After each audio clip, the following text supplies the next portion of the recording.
Elise does go through, and you figure, well, those mid laners that were contested, you get it for free at the end of the day because Cassidy got grabbed. Yeah. Hauntzer loves that Shyvana as well. Here's the thing, what does it leave Chump John with? His champion pool, so far, is kind of scarce in what he plays in solo queue. I'm not quite sure what he plays elsewhere, what he plays in team compositions. Yeah, in the scrims.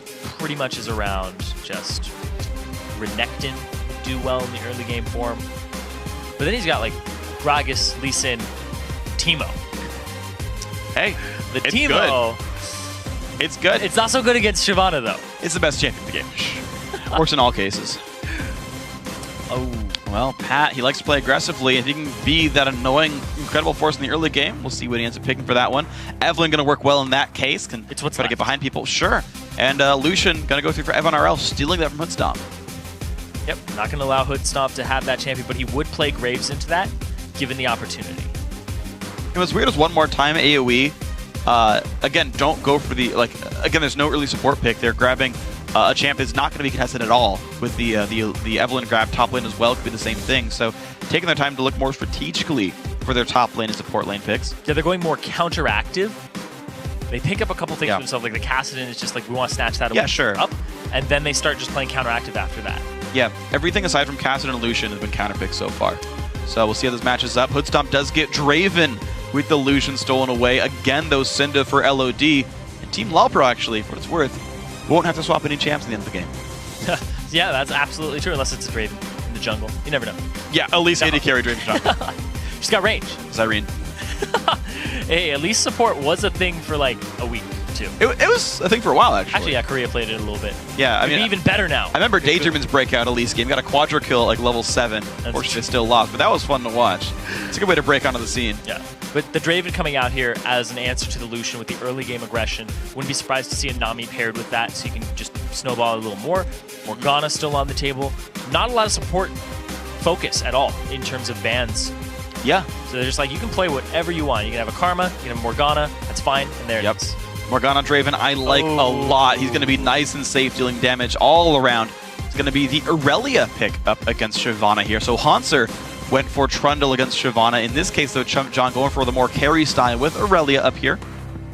Leona, Lucian, a lot of actually good engage there for AoE to set up a playground for Aurelia, Kassadin, and Lucian to deal damage in. Yeah, there's a lot of things to consider here. They do get Kassadin on AoE, and they get Aurelia, so they're looking for that late game. Pat's going to try to facilitate the early game and allow them to get that little extra bump so they don't have that mid-game hump.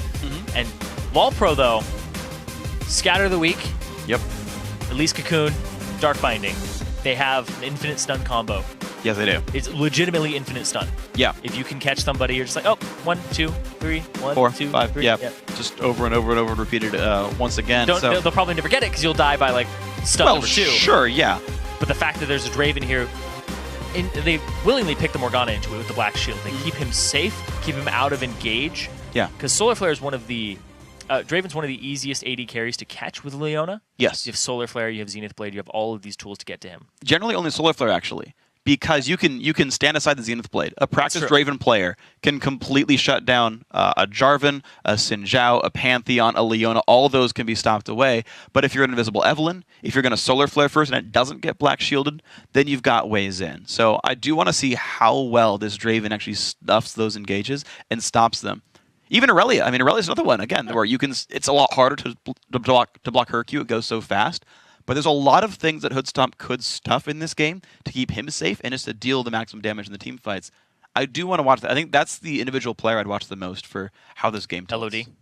LOD and Hoodstomp together, I guess. Both of them could knock back, but like those are the high damage. Yeah, sure, the old AD carry for LoLPro. I understand you on that one. But yeah, those are the guys this game hinges on to me. Okay.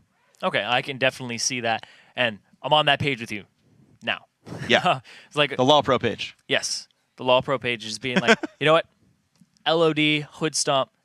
LOD, see if he can get another solo kill in lane. Hoodstomp, see what he can do in the laning phase. And if he shows up to the fights, because that was one of their big problems, was that he was off CSing. He didn't even have that great CS. That's true. Well, we'll see how it pans out for these guys. We are on to the Rift here. LoLPro, I want to see also how the Syndra pick plays off fighting a different champion here, fighting the Kassadin. Because the magic damage shield, because of the passive as well, because he might just buy some MR, this Kassadin could be very resilient against LOD while he's just dealing his targeted damage over and over again. Here's the thing, though. LOD, he obviously knows the power spikes of Syndra very, very well, the ins and outs of her. Yeah. And they didn't ban her away, even though it was extremely potent in the last game. And now it's up against a very weak early mid-game champion. Caston's mid-game is a little better. But now, oh my lord, you had to wait for that late game, and you have to hope you didn't feed Syndra 3 kills. Yeah.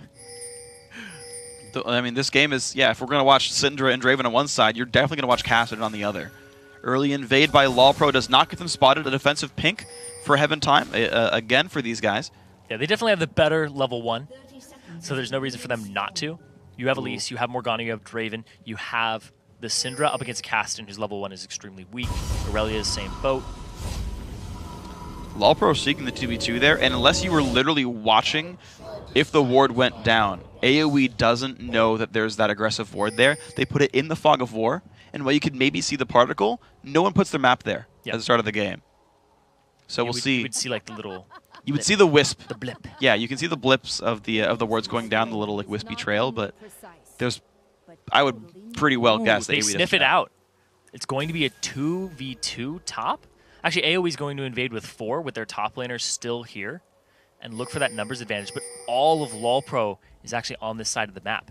And they don't even walk by wards right now. Pat's going to spot Hoodstomp. I don't think he's got seen. Hoodstomp didn't see Pat. Pat saw Hoodstomp.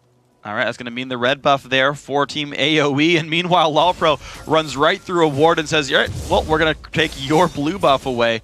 So a complete trade on this one as they cross paths. Ships in the night in this one. Oh, they're going to see each other, though, as they walk to the minion wave. Uh-oh. Hoodstomp just hanging out. Oh, they're behind Element's you. going to get his way in, and Evanarl going to have a big amount of damage there. And that one, LOH going to show up, doesn't hit the binding. This is not a really good fight for LoLPro. LOH got to be real careful on this one. Elements does not take much damage. It's a good start to this game for Team AoE. Yeah, they get that advantage in the lane, and top lanes are very, very susceptible to this. And they're looking for more in the top lane, though. LOH taking a bunch of damage in the underneath the turret. We didn't get to see it, but I was watching the mini-map there. Chump John's behind them. Yeah, he's been waiting for this one, too. Exhaust is down. It's still healing 2 flashes, but... No, he's TPing. He's out of there. He can't give up that much CS to Hanser. Chump John too conscious of his lane, especially when he gets 2 levels up. He's like, yeah, I know what I can do. And there you're seeing the trades there. LOD losing half his health bar there to the Wolf's Claw. Of course, Flask start for Kassadin. He's going to be pretty decent on this one overall. And under the turret they are. So Heaven Time got to be first to get the double buffs here. Of course, Pat did cash in a bunch of time ganking top. Here's the thing, he gets double blues, whereas Pat gets double reds. That is not very good for Evelynn. Yeah, Evelyn's passive does give her mana regen, though. Yeah, I still feel like you cooldown can reduction is something he needs in the early game. Well, even with the passive, you can really in the jungle. Yeah. The fact that he walked all the way across the map because his next buff meant his mana bar was full, but if you're chain clearing, you Yeah, absolutely. Without Spirit Stone or without blue. The early game, the blue is definitely a little better if you're going to be farming up the jungle. Oh, yeah. Red, better for ganking, but it's Elise. Already good at that. Yes. Generally speaking. Amazing at that. Look at that. The Wolf's Claw out CSing LOD. Well, that's because of the push. Yeah, he's pushing him under the turret pretty hard. Look how LOD's like set up most of those. Oh. Yeah, ooh. Didn't spot him. I don't think. Maybe the pink ward saw him. He said ships passing in the night. He said one of them is invisible. More fog cover. All right, so a submarine passing a ocean liner in the night. There you go. See if we can sink him like Titanic. Oh, wow, the binding miss, so Elements goes in. Nice Black Shield's going to keep LOH pretty safe, but still some damage going through. Now, the Wolf's Claw's got to be careful. Flashing away. The Flash Cocoon for Heaven Time's going to land. The burst comes out. First Blood comes in for LOD. What a great gank down there in the mid lane, even with the Flash coming in there. That's awesome. So it wasn't a solo kill, but they're still setting up LOD for success. There's a little bit of a pause coming out right now, but in the meantime, great gank there. Yes. Great presence of mind from Heaven Time to know that he can flash and just pick it up for himself and set up LOD for success. Now he probably doesn't have to visit that lane anymore unless he wants to just keep Kassadin down. And that can be really worthwhile. Oh, yeah. I mean, deaths, they will deny you. Yeah, death will deny basically an extra minion wave. This early on in the game, it's basically a minion wave of attacks, and that will put Kassadin a bit down. Then it will put Syndra a bit ahead.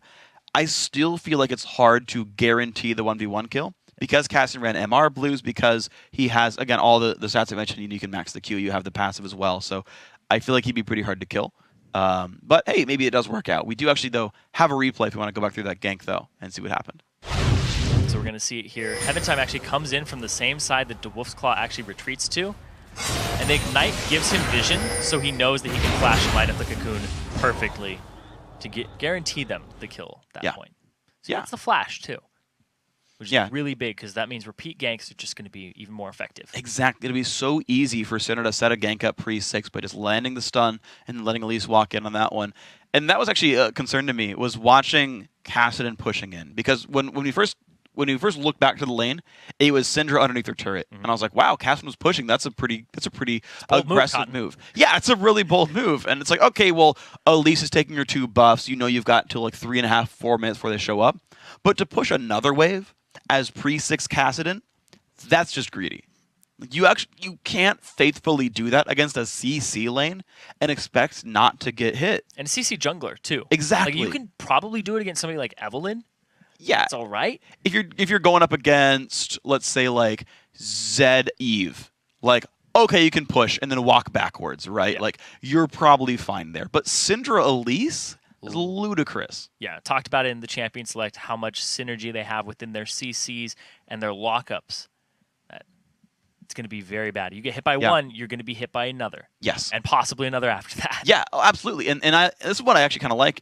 If the game keeps playing out very well, you fight a Kassadin. I think partially teams get, like, they mentally go like, we've got Kassadin, it's fine. And you almost get a little bit lax. Like, oh, don't make any dumb plays. Don't throw the game, we have Kassadin. I feel like that happens a little bit to teams.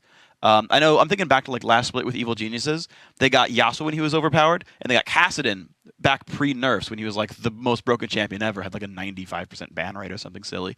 And it was like, they just like tunneled in getting the OPs, and they had no kit synergy. And they got completely steamrolled, if you remember that game, from about around this time last split. And you have the same sort of situation where it's like, well, you don't tunnel too hard in the Kassadin pick. You've got to play the game properly. And again, he's pushing the mid lane down, not considering the fact that he can get ganked. And you have this LoLPro team that have so many good ways to get picks. The Draven can snowball, the Syndra can snowball. And you're in this lull where you're waiting for Kassadin to turn on. Strategically, it's very easy to get outplayed right here. Yeah, especially if you're going to be in a lull against LoLPro. They'll take advantage of that. They're better at it. They're professionals. Exactly. It's in their name. They're pro lulls, so it's going to be one to watch out for, certainly.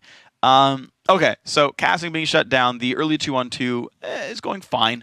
I think it's a match. An advantage there for AoE on that. Elements actually got the better of a lot of trades because LOH was checking bushes with Dark Binding, and because it was just a little bit to the side, he thought it was safe. Yeah, and so he face check one there, took some damage. Same with the level 1, too. Exactly, yeah. The level 1 took a bunch of damage. The level 2 Evelynn gank burned an exhaust, so you've got these little incremental advantages paying off there. But until you actually manifest that as something, it doesn't matter. And it's one of the weird things that it took me a while to learn about with like Draven, for example, is if you sit there and trade equal with Draven, you're slowly losing. Yes. Because at some point, he's going to cash in and be 800 gold ahead of you. At some point, it's going to happen. And when you get that 800 gold like cash in, you feel like the best champion in the game because Draven is, alongside Teemo, they're tied for #1.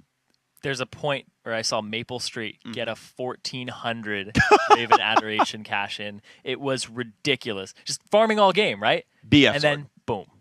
Yeah, that one kill gave me a BF sword. It's pretty great.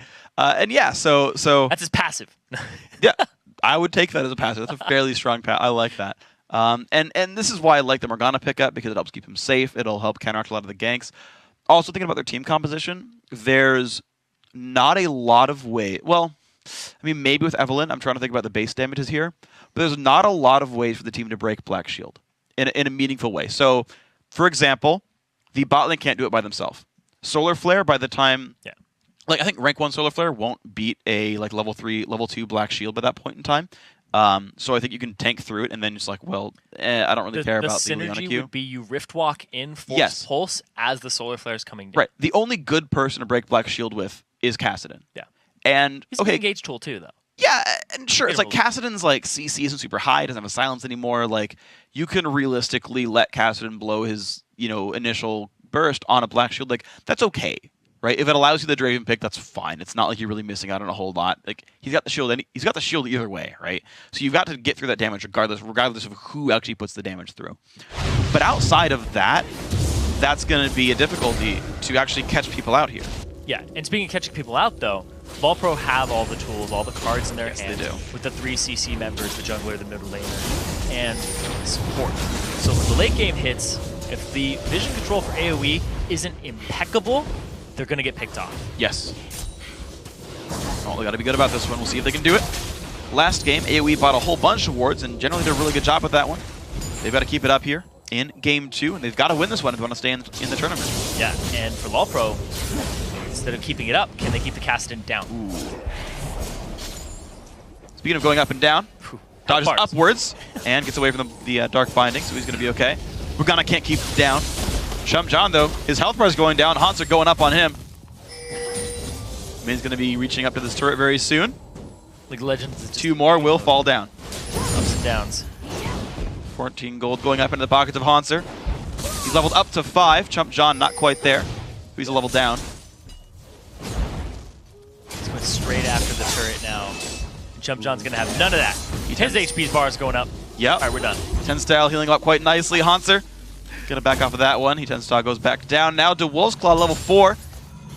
So just from the kill assist and the fact that there's a CS advantage in this bottom lane with the bullying, LoLPro has a 1,000 gold lead. Look at that. Man. LOD already pushing the advantage he created with the help of Heaven Time. Oh my gosh. Straight onto the Wolf's Claw. He knows Syndra's power spikes. And look at that.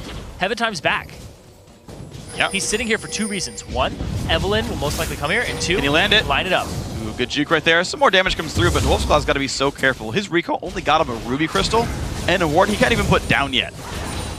He's been too pushed back to do any of that, so he's just losing health bars Level over and over. 6 for LOD right now. Yeah, there's going to be the chance. Ooh, that nearly hit from Elements there. He's going to get hit back for this one, though. Hood stomp. Going to be happy. Elements blowing all of his cooldowns there. Plugging forward, back in the second brush again. Dodge the Dark Binding. Good damage from Evan RL, though. They're finding ways to hit this Draven in the backside because they're all dodging bindings. Pat, that's a pink ward. That's a pink ward. Okay. He was so startled by he didn't know what to do. He's panicking. Walk back and forth a couple of times. Takes it down. So LOD, he has his ultimate. If he can line up a stun combo after the Q shield is worn off, he'll be able to line up a kill. Ooh, the stun nearly lands. He was maybe 100 units off on that one on the Q cast right there. Keeps him safe, though, and the push comes in. Looks like Heaven Time is going to allow LOD to recall back. Because they have this advantage in the mid lane on both their jungler and their mid laner, they can go ahead and just apply this pressure. There's no chance of retaliation here. Stun on a Pat, big damage, forces the flash. He knew he would go down if that stun landed. Smart read right there, but still, you're seeing how rough this lane is. Now, Element's taking a bunch of damage as well. Speaking of how well Draven's doing now, look at that one. 48-49 in minions, so pretty equal there, and there's a bunch of adoration waiting to be used. Down bottom, though, Chump John already blew his teleport to get back into lane, and he's already getting bullied out. Wow. Yeah, Hanser, these guys trading ultimates for it as well. Again, jumping in, but big damage comes through, not quite in turret range. Hanser bringing his health bar so dangerously low. No potions left as well for Aurelia. If someone shows, she dies. Yeah, but up top is where Heaven Time's going to show, right on top of that ward. All right, so no gank in the bottom lane, but top lane. Yeah, good sweeper in there, safe. Thank you. And now he's going to go invade the jungle and see if he can take it to Pat, who's in that top lane, though, because he expects a gank there. He's going to slink around. No pink wards there is going to keep him safe. Hanser has already reconnected. That was what that pause was for. No big worries in this one. Pat's like right next to Hood Stomp. And he's 6. Down his neck. He'll get the ulti without Black Shield. And then Elements will have to choose the right target afterwards after Black Shield goes down. He's going to go in. There's a Hood Stomp blown on that one, but LOH, I don't know if they can really get that target down. Oh, they break through the Black Shield. And Pat didn't even ult for this one. He's waiting around in this one, but now the bottom lane fight, Hanser putting Chump John down below half HP. The burnout dealing very significant damage. The flash in traded. No cooldowns back up, but it's another recall forced. Whew, that was so close. If it took a burnout and an auto attack had gone through off of the flash, Chump John would be done for. But he doesn't have his teleport, so there's actually going to be a big lead here now for Hanser. They're going to wait and let this minion wave just take out. And I gotta say, I'm a fan of what Heaven Time did there. After the first gank, he kept showing up mid in the right way. Like, okay, he tried to gank once, didn't happen, that's fine. They knew they had such a lead, okay, you know, across those 2 mid laners that he's like, if I just push, we'll get the turret, deny CS, because he can't defend it on the turret. You're seeing a 35, 36 minion lead there. Blue buff, uncontested there. Bottom side of the map is owned right now by LoLPro. They could have gone Dragon if they wanted to. They'd rather get the outer turret. They can get the Dragon later. Yeah, and the fact that Heaven Time continued to push that advantage in the mid A kill on Syndra, an assist on Elise versus an Evelynn, who's not very good in 2v2s compared to Elise, is really big, and it was really good on them to recognize that. It was kind of putting the crowbar into the box so that they can pry their entire lead open. Well, Hoodstomp getting pushed out of land on that one, though. And there comes the engage. The sun's going to land on a Chump John. Nicely played for that one. The gank was waiting for it, and the fact that Chump John even fought gave that kill away. Plus the turret, LoLPro owned the bottom side of the map. Heaven doing a really good job of going to the lanes that have a tiny advantage and just snowballing it. Yeah. Right there, they have a 3.5k gold lead now because of this. He went bottom, even though there was a CS lead already for Hauntzer. They knew the teleport had been used previously, the flash was down because of that. And Elise, against somebody who doesn't have flash, can't flash the Cocoon. It's a guaranteed lockup if he aims it correctly. Went mid. Look at LOD's CS. He has 30 up over DeWolf's Claw. DeWolf's Claw is now in that point where Kassadin will struggle against Syndra quite a bit. Yeah, he has to respect the burst damage so much there. Even with points in Q to put that shield up, he's still got to be careful. Pat puts a pink ward down. They want to get some control over this dragon area, but we're really just kind of waiting for AoE's team comp to turn on there. You've got a long way to go. Evan RL actually picked up a pickaxe there, which is fine. I like it just to get some lane pressure there, but it's going to be even longer now until he actually combines any items. There's this gigantic, like, 20-minute long lull for AoE. Yeah, and the fact that he Lucian's build, you don't use a pickaxe until about third item. Yeah. Because you go for Trinity Force most of the time. Yeah, it's very, very true. It's going to be an interesting thing to watch for then if you can pick up any of this. Maybe even fourth item sometimes. Typically not, because even then sometimes you'd get like third item eye edge sometimes. Yeah. Last Whisper. Yeah, I mean Last Whisper is the typical one. Yeah. We'll see what he eventually turns it into. I've seen Last Whisper second occasionally, but that's a pretty rare sight. Well, top lane is being pressured though. AoE are using the fact that this was their advantage lane to keep the push going. Interestingly enough, LoLPro actually put that as their junk lane. Hauntzer just stays there by himself, but that does mean they've got 4 guys on the bottom side if they want to contest Dragon. Gotta ask them what are they going to do with all that junk in that top lane. Yep. See what ends up happening. Evan RL went straight after it. Hauntzer didn't use his teleport to get there, so actually they have a dragon number advantage right now because they brought their bottom lane to the bottom. Yes, they did. Get control over it for LoLPro. And there we go, Dragon being attempted. At this point, AoE knows they're starting it, but unless you're going for the flash smite over the wall, it flashes down. Pat cannot contest this, so LoLPro, with the lane swap, they do pick up Dragon here 12 minutes in. It's going to respawn about 18 minutes there. AoE will eventually pick up top lane turret for it, so now, LoLPro, what can you do with the numbers lead outside of trading Dragon for outer turret? Nope, I'm not LoLPro, so I can't really answer, but looking at it right now, the Kassadin, DeWolf's Claw, 12 minutes in, just has Catalyst. He's looking to just survive now.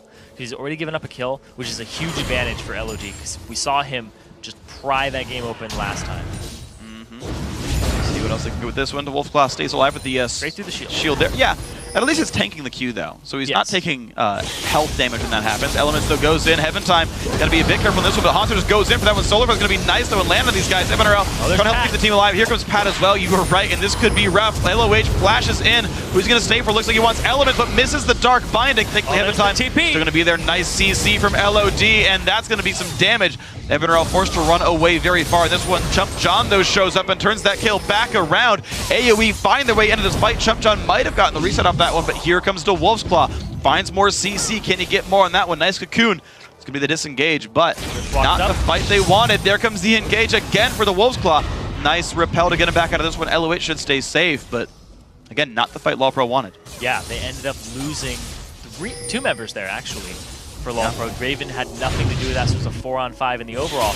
And very staggered in the movement for this fight starts now. We see Syndra already coming up, as well as Kassadin. And Chump John eventually just TPs in. Now Heaven Time gets his red stolen by Pat. Yeah. I don't know why they all in for Leona in that one. She had her W on. Like, Shyvana went past the AD carry to go hit somebody else. That was a weird choice to me, to be honest, in that one. I don't know if that was really the right target to go for, but... And you saw they did get, kind of hit pretty hard in that fight. Looks like but Lucian might be cashing into the pickaxe early, actually. Yes, he might go Bloodthirster anyway, but he could also just rush the Infinity Edge there and be a very high, just auto-attack focused champion. I've seen a number of Dravens, mostly in Europe actually, will go Phantom over Triforce and get, Eye Edge 4th and be a more standard auto-attack AD carry instead of being a spell slingy. And if you go eye edge first, that's definitely the build you go for here. It means Lucian wants to carry. It means Footstomp wants, or NRL wants to put that on. That's the late game build. Yeah. Late game, starting with the early game. So, yeah. He's starting the early game early, or starting the late game early. Well, yeah, they have a late game comp, though, because they have Aurelian Caston. So that's they're going to be getting to that point. So if he goes eye edge first, then when they get to mid game and it's like Cassidon has hit level 11, hit level 16, you have big power spikes for yourself. Well, then it's going to be how long can they make that happen, though? How well can they trade objectives back and forth, keep those things going neutral? Because the top lane, which was in the bottom of the map this time, the Australian top lane, did get crushed. It went really poorly. A great gank came in to pick up the team's second kill. The turret went down early on as well. The 1v1 was going poorly for Chump John. The mid lane was arguably even worse. 35 minion deficit there by about 13 minutes into the game. That's really rough as well. So then all you're really looking at is, okay, well, the only place you're getting any advantage from is from your AD carry. And the only time you even get any global objectives is when they go for a dragon, you counterattack with a turret. How long can you hold into this game to make it to late game? Yeah. I mean, game 1 was 55 minutes. To be fair, a late game comp would work in that case. But you've got to be very concerned with, do we lose the game in 25 minutes if they keep pushing? Yeah, that's the adaptation, too. It's a 55-minute game against this team. Well, let's pick a late game team comp. They're down in gold currently for AoE. So that's what they're booking on right now. They gave up the Dragon to LoLPro, they gave up the positioning to LoLPro, and they've given up 3 turrets as well. There's CS advantage in every lane except for jungle and AD carry. The Pat is coming down bottom right now. There's still this turret for them to take. And Hoodstomp. If you can kill Draven and stop him from cashing in, it's definitely beneficial. Oh, there's definitely the Evelyn in the wings. He's got both summoners. The Hoodstomp, ooh, takes a bad trade right there. That was not the right move, but he's going to lifesteal pretty heavily underneath the turret. Looks like no dive's going to be available. You see Evelyn. LOH. Yeah, goes back around. Well, LOH got to be careful. Can he flash the wall or anything? He can, but that's going to be it. He goes down to elements in that fight, and now it's the Elise forced to run away. LOD in the wings as well, forced around. Nice dodge there by the Wolf Splash. He keeps himself safe. Solar Flare does get dodged around as well. There's going to be the knockback, but Elements gets in, finds the stun. Big Burst comes out. Summoner heal, keeping his teammates alive. The Wolf's Claw is around, though, puts some CC down onto Hoodstomp. He's got to be a bit careful. Their health bars do stay up, though. And there's still this tier 1 turret. And meanwhile, Chump John is doing Haunter in the top lane. Teleport was not available for Haunter to just jump right in because he had the pressure, Chump John, to stun him with the Equilibrium Strike because he got him low. And the kite backwards from LoLPro. It's really good there. Yeah, there was no flash available for LOH. He ended up using it previously for the engage, previous which was what they communicated because Pat was all over him with a red buff. He's like, yeah, and he burned his ultimate too. So they get a lot out of that. Yeah, you know what's funny? What we just saw there is the AD carry tried to last hit the turret. There's actually no reason to last hit a turret. Stats, extra stats. But they keep trying. It's great. It's like the instinct of an AD carry. It's like, it's going down. I better shoot this. And it like literally means nothing. Yeah, if everybody leaves and the AD carry stays there, then he gets all the gold. Yeah. See it, like last hit or not. Doesn't even matter. Yeah. But he wanted to look cool and he missed it. What a chump, Evan. Should rename. Chump Evan. Chump Evan? You got Chump John, though. Yeah, exactly. That's why I picked the name. Okay. But I don't know. I don't know if they're related, though. They're not. It's not a surname. It's just a title. It'd really suck if your surname was Chump. Yeah. It'd suck for a title, too, but they chose it. Chump John losing half his health right there. Haunter is trying repeatedly to push him around the map and push him down the lane as well. Doesn't actually clear the full wave, but keeps on going forward. Looks like he wants to kill these minions off on top of that one. What's interesting is this will actually potentially build up a decent hefty minion wave just because his wave is held up by those 3 remaining minions. And now he'll clear this next one. Yeah, I wonder where it'll actually end up meeting. It'll be delayed slightly. Probably around somewhere between tier 1 and tier 2 turret, which is not a normal meeting point, but it's where it's going to be. Now we're seeing Elements off on the side. He wants to clear these wards out. Ooh. Possibly engage in the near future. Pat shows himself. I'm surprised that he actually did, just because he has the chance to get the sideways engage. But all of LoLPro are grouped up now in the mid lane. Of course, there's not a ton of wave clear now that the illusion ultimate has been used. He'll get some of the minions, but only 2 really here. Elements in the front line. It looks like AoE will be able to hold on for now. LoLPro not pushing in too hard. There's the flank attempt from Evelyn. We do see Chump John is also in this fight. He could TP in from a different angle, but I don't think that's going to be the route he's taking. Instead, oh, they saw Pat at the pink board. Not quite the CC landing, though. He's going to be safe. Put some damage out on a Hanser. Chump John's around. AoE are grouped up for the Dragon. They've got to be careful. If this engage comes in, it could be bad. Heaven Time gets caught out, forced to repel up, and there comes the battle. Draven ulti burn. Nice solar flare in the back lines, and out goes the team. LOH gets exploded. 1 for 0 so far. The cash in goes to Draven.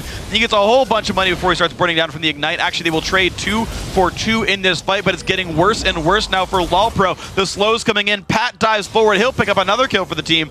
Actually, sorry, 4 for 1 this battle. AoE winning hard. And now they're going to get the Dragon and even up the gold and actually take a little bit of an advantage now for the first time in the game. Last game, they were ahead all game long, and now this game, they end up coming out on top with a late game team comp. So now they're back into this game because of this funnel engage here. LoLPro, yeah, we see Hanser's a little too far forward. LOD actually overextends to try and help, but doesn't realize the number advantage in time. Yeah. Has to back up, but blows his flash and gets taken out anyway. Yeah, I mean, Heaven Time getting caught and reduced to half HP before the fight even started was massive right there. No one could help Hanser in the back line, right? He was just alone and then dying because you can't really solo AD carries as top laners until you get, I would say, about the 2-item mark is where you kind of spike above them. Because you max out 2 abilities at that point around level 13, and that's when you go in pretty hard there, but was not the chance there. So look at this, AoE. 600 gold down, 500 gold down, 3 kills up. Definitely the momentum in their favor now. And they can cash in pretty massively. Let's see what they can get. Yeah, Kassadin is hitting those power spikes now. The Rod of Ages is continuing to build up, and their playstyle is still sticking true. Look at all of the pink wards and green wards in their inventory, but Chump John. Wow, Hanser with the red buff, though, looking great. Chump John tried to slow him with the Ruin King, but the nice stun's going to keep him safe. Hanser, no flash, does have W. Can he get in range? It doesn't last very long. And uh-oh, there's Elise in the wings as well. Can't quite get himself into this one. Just kills away wards. Knows that dive was not to be. Instead, this team wants to grab away the blue buff. They do hold a gold lead for what it's worth, but here comes the engage from Area of Effect. When he's stunned onto Wolf's Claw, Q shield comes down. Hanser off in the wings as well, though. Chump John has TP. That's his way back into this fight. Spike comes in. Heaven Time does grab that one. The heals coming in from Aurelia. Will she teleport? The engage comes in, though. Draven ulti by the wings as well. Hoodstomp going to fight Evanarel 1v1 down the bottom side of the map, but there comes Chump John to turn that fight around, and Hoodstomp goes down. 2 for 1 battle. LoLPro now not in the right spot. LOD makes it a 0 for 3, and they're forced to run away. And they're pinging. I was like, they're pinging Baron? No, they aren't pinging Baron. They're going straight for the middle turret here. The last outer turret for them to take for AoE. And they're clawing themselves back into this game and taking advantages after they win every fight. Clawing their way back in. Here we go. Let's watch that fight again. Yeah, the TP here, we see that Hoodstomp actually comes in from the right, and he's alone. They zone off the team with elements, just causing a lot of pressure, and they pick off Hoodstomp with the help of Chump John. They end up going 3 for 0 here. Very good pickup in the end. Yeah, absolutely impressive right there. If it weren't for Chump John, though, that would have been the 1v1 fight. Problem is, he had someone who could help. Right? Yep. Problem is, like, if you're a diver, if you're a top lane bruiser, typically those guys dive the back line. If you can get there without peel available, you will wreak havoc. The fight before last, Hanser was alone in the back line against 4 people. He died for it. This time, Chump John gets to 2v1 the AD carry. It's the right choice to make. Yeah. Hoodstomp made it very available. Yes, he did. Available option. Yes, he did. He was not behind his team. He was not a back line. He was a flanker in that fight. In the jungle, not the best position to be in at all as an AD carry. The thing is, like, Hoodstomp's a cocky player. I know we talked about him in the round of 10, saying, if I knew it was this easy, I would have never left I never would have left CLG Black. That was his quote. If I knew it was going to be this easy to make LCS, I never would have left CLG Black. And, you know, that kind of hubris, you saw it right there. Went pretty hypey, thought he'd 1v1, didn't notice the teleport. He paid for it. He's got a Brutalizer, too. He paid for that. Yes, he did. As well. 1337 gold. A little different than what you typically see on a Draven, but I don't know if he's It's a good snowball build. Ooh, there comes Solar Flare, 2-man slow, and this one Hoodstomp's got to be a bit careful. He's running away, dealing really good damage to Pat, though, but Pat will maybe die to the Ignite. Yes, he will, but the fight continues. 1 for 1 so far. Great damage from Wolf's Claw, still putting pain in Hanser. Again, the Soul Diver can only do so much damage. He does pull aggro, though, allows the team time to hit the Wolf's Claw, who will go down. Hanser perfectly tanks it out, and now the stun's going to land onto 2. He's going to keep chasing. Binding hits elements, but they've got to be careful because the counterattack comes in from Evanarel. Big damage comes through. 3-on-3. Can they land any more? There's the jump in for Elise. Finds another one. 3 for 2 overall the battle, and now they're going to go for the turret. And it's just a swing back to the other side right now. This is like last game. You'd win one fight, and then you not do so well the next, and the other team would outplay you. And right there, LoLPro comes up big, going 2 for 1, and they 2 for 3 because they 3-2, yeah, 2 for 3. People respawn too quickly. It's so early in the game. Yeah. Pat flanks from the side right now, and they put a lot into him. They have to burn through his shield and his Hex Drinker, but he gets obliterated by the Ignite on the backside. And Kassadin, here's the thing, DeWolf's Claw uses so much to try and get Heaven Time, and he doesn't even get him. Right here, Rift Walks, oh man, the damage, and Heaven Time, look at that, the kill goes down, and Heaven Time actually has the... yeah, Dangerous Game is pretty standard. So he gets himself a little extra HP to re-engage the fight. So when he's able to just apply pressure here, because it's now a 3-on-3 with a health advantage, pretty big. It means he went really deep into the offense. Yeah, I mean, one big thing with that fight is keep in mind Heaven Time's 4-0 and 4, so he was really big in that fight. At that battle, he had Aegis plus the not the Giant's Belt, but the Ancient Golem. So he was tankier, especially magic resist wise, than the Wolf's Claw expected. Especially with Wolf's Claw being held down early on. His Rod of Aegis not even fully stacked at this point. Slightly under the damage he expected to have right there because of the early game performance of both those players. Missed the calculation, gave up a kill because of it. Yeah, both junglers have been doing a lot of work across the map, that they are a little ahead of the stat curve than you would expect at this time for the junglers. 24 minutes in, 100% kill participation on Elise. 2 items, boots, and you're on your way to a third, which will probably be Randuin's, so he's got his resistances covered. But at the same time, you look at Elise, who they put a lot into. They ended up having to blow the Hex Drinker, just a lot of extra damage in the Ignite to take off. Yeah. Beat her in the end. They get themselves a red onto Pat there. It's good. They're still counter. These tiny victories here. Yeah. Back and forth. And then sometimes the big victories. But right now it's Dragon. It's going to be the next fight, and who can end up being victorious there. AoE can get themselves back into the game. LoLPro can start to pull away. It's a 5-on-4. Hanzo does not have teleport, and AoE are all. There's not even a turret to get. There's almost no way they get anything for this, so Dragon securely grabbed mid lane the pressure, but there's no tier 2 there. Instead, LoLPro, this is such a good move. They go to wrest control over the path between mid lane and top lane. These guys look to secure tier 2 top. Now they got to go ahead and clear this wave out. Now they've got to go fast. Yeah, it's going to be gone by the time they get there, but they can get them on the retreat if they want to fight it. Well, there's wards that spot this one. LOH going to walk into the front lines. No silence. Does get the binding onto Pat. They spot this one. More CC comes in. Draven ulti as well. Just to say, guys, back off. Don't you dare try for this one. So tier 2 for the Dragon. LoLPro did not feel confident enough to keep going for the inhibitor. They could have held the inside track and forced AoE around. In fact, they will do this. They buy some time. The stun on a Wolf's Claw. This could be bad. Good damage comes through. Black Shield on a Heaven Time. Now, this inhibitor turret losing a lot of health, but Chump John's ready to flank. Do they stay for the turret? They don't quite. Yes, they do. Turret comes in, but there's the battle. Shields popped, and there comes the engage. A lot of burst, and Chump John, he goes down first. 1 for 0 so far. Haunter's going to flash to the back lines. Burning down with the Ignite. He's going to just barely go down with the last tick. 1 for 1. Top laners go down, but that's 2 turrets for Dragon. And LoLPro has cracked the base. They were the first team to crack the base last game, too. I'll see if they can keep the move on going, though. Inhibitor down to 1/4. That's going to fall as well. 26.5 minutes in. And would you look at that? The tenacity to say, you know, we're going to go in, not be stunned by your rotations, and they make it in. And they end up winning a fight in the same spot they won a fight last game. Yep. End up getting that turret for themselves. Get the blue buff. To LOH. LOH.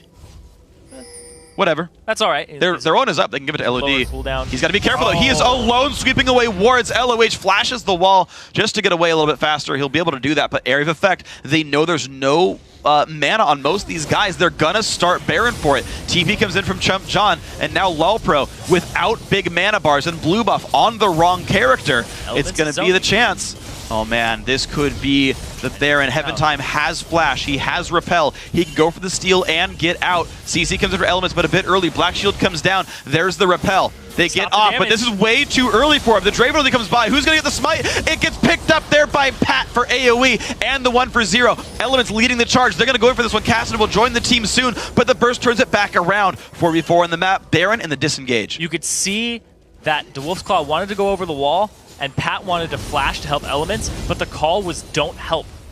Yep. And he sacrificed himself so that the rest of his team could get out with Baron. Because if they had continued the fight there, LoLPro would have won.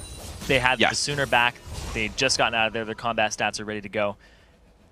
Yeah, you don't want to burn a bunch of flashes to join a 4v4. Generally, your position tends to be pretty poor in that case, so I trust them to have made the right call on this one. Area of Effect now picking up what they can from the rest of the map. Red buff going over to their AD carry, who did, by the way, just sit on Pickaxe. He is just going for the standard Bloodthirster Trinity Force build. Interesting, then. To me, at that point, you just should just go with Doran's Blade instead of the Pickaxe if you're not going to use it, but... He just sold it. Oh, and never mind. He bought Last Whisper. Okay, well, now it cashed in. Now he doesn't have a Doran. He sold Doran's Blade to get the combine in. Yes. Well, that tells me, though, if that happens, they're looking to make a real move right now, because you miss out on the Doran stats for the rest of the game there, because you don't sell it for a good while longer. So, Glass Whisper Gold, the... Well, Draven sold his, too, so we could go ahead and have some wards in his inventory. That's a good choice, though. Selling for wards is always the right choice. He doesn't have any, so... He ran out. Whatever. Next time he gets a kill, though, he's actually picked up a number of deaths there, Hoodstop. He did cash in before his first death, but his adoration not going to be all that high now anymore. It'll be a few hundred gold, but nothing like 1,000. Now they're going to get this turret for themselves.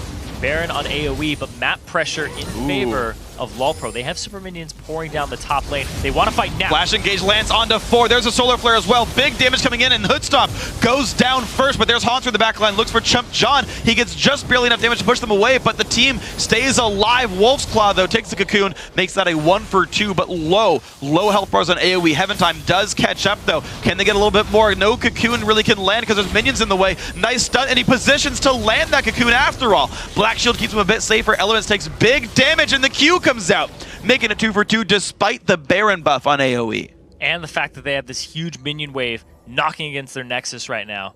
And now, at the same time, God, that turret's losing a lot of health, which is going to give some time to hit down that bottom inhibitor. You're seeing the health bar go down. It's a 3 versus 1. They're not afraid of getting caught right there, but they should be a little bit afraid. Heaventime's low. Pat comes in, no CC available, and they can back out. Call to go from AoE. You're going to see it right here. Because the minion wave is pushing, because there's super minions in that top lane, you have to go right now. It was a great engage there by Pat. And then the back line, just so much going on there where Evan RL's focus is Haunter instead of dealing damage to the back line of LoLPro. Heaventime, LOD, pretty untouched here. Both 80 carries. Well, one 80 carry going down. We saw the Draven once again, Hoodstomp, adding another little check mark to that death category. Elements barely getting picked up there by LOD, who's playing that Syndra perfectly again. Yeah, 6-3 and 300, not 100%. If you added deaths, it would be 100%, but that doesn't really count. Yeah, I gotta say, very impressive play right there. The fact that LoLPro kept their back line alive and at full health for that entire fight, the exhaust on Wolf's Claw, the fact that Chump John's actually dealing with the diver. Haunter died to allow that chase to happen, just because the health bar difference is there, so I'm not even all that sad about his performance in that fight. Team LoLPro do end up going +2 turrets on that entire engage. The kills went equal, so it still holds as a 2,000 gold lead, and Baron buff timing out rapidly. I have to say, in the Challenger Series, though, this is one of the closest games that we've seen in terms of duration and how long they keep it close. Because this will end up being somewhere around that 40-minute game again, where does the team that has the better CC and won last game off of communication and the proper calls beat AoE and their team composition linking? Okay, it's Repel Burn for the stun from Leona. He's trying to run away, but big damage comes through from the Lucian, and Heaventime's got pretty much nowhere to go, juking back and forth. At the same time, he's buying time because the rest of his team is going after that inhibitor again. Now, this has got to be really, really close, though, because it's a 4-on-5 right here. LoLPro could give up so many kills for this move by greeting. But they're greeting for the inhibitor in a 5 versus 4. There's a couple of spears coming out from LOD. There's the engage from Pat, and there's the dive in for Wolf's Claw, who takes the Zonias to survive the engage, but the burst comes back down. It's a trade 1-for-1, 2-for-1 so far. This fight is going for AoE right now. Haunter's got nowhere to go, flashes the wall, but now the chase is coming in. Morgana's around. It's the -2. -2 overall for the inhibitor. Binding will hit Chump John. They're still going to keep disengaging in this one. Wolf's Claw gets the slow onto LOH, but he is out of mana now. Wolf's Claw cannot keep this pursuit up. There's no Baron for them to take. Chump John can, though. Chump, he's looking for it. If he can get the Blade Surge into the equilibrium. Black Shield. Oh, he could have stunned Haunter. He could have stunned Haunter. Maybe try for that one. Doesn't go for it, though. Good Black Shield there by LOH. Now they have a minion wave up top. They have to deal with super minions. Once again, it's going to start pouring into their base. It was a very risky flank that they pulled off there because Evan RL, he was not at that fight until much later because he had just backed. He had to home guard himself into that fight, just bought them so he could rush up there. And when the fight started, DeWolf's Claw absorbed all of the ultimate of LOD. We're going to see it here. Look at Evan RL, he's running up. DeWolf's Claw, boom, right there. Syndra ultimate into nothing. It would have killed him, but instead LOD is the one who gets dropped alongside Hoodstomp in the back line because Elements allows his team to get there with the engage. Awesome play by these guys. So they do escape on the end of that one, but it basically means the game is back to equal. 700 gold separates these teams. I feel like I've seen this before. Where AoE's getting more kills, LoLPro tries to push. Top inhibitor is dead. That's actually not the most important inhibitor, though. No. And that top Nexus turret's actually been healing up. It was down to about 100 health, but didn't go down. Baron's up in 40 seconds, but LoLPro are pushing in force to the bottom side. And that is the best inhibitor for them to go after right now. There's no turret, and it's complete opposite of where the other super minions can be pouring into the base. Baron is up in 28 seconds, but at the same time, that's the least their worries because there's Pat with the flank. There comes the engagement. The Cullen goes on to the tanks only. LOD jumped on by Elements, no one's really helping him go down. Finally, DeWolf's Claw shows up, but LOH going to get a two-man stun, and Hoodstomp finds the kill onto Pat, and DeWolf's Claw now also barely escapes with his life, binding on Evan RL. This fight is going so nicely for LoLPro. This could be the game. Chump John now forced to run away. Cocoon flashed away from it. Evan RL caught by the binding. The stun comes in as well. Double kill for LOD. That's going to mean inhibitor number 2. Minions coming in. Wolf's Claw got to be a bit careful. He does back off underneath the turrets, but there goes the focus onto the Nexus. Now we see them going straight after. It's really DeWolf's Claw and Chump John left. What can they do? A bunch of damage. Draven does go down. Hanser has got to be careful as well, but Chump John forced down onto the Fountain. He drops as well. 10 seconds until anyone is back up to defend this base. And 35 minutes in, LoLPro will close it out with a very, very hard-fought series. And unless there's a miracle for Evelyn, that's not going to be the case. 2-0 in an hour and a half of game time. LoLPro pull it in. In just 2 games, too. That first one being 55 minutes.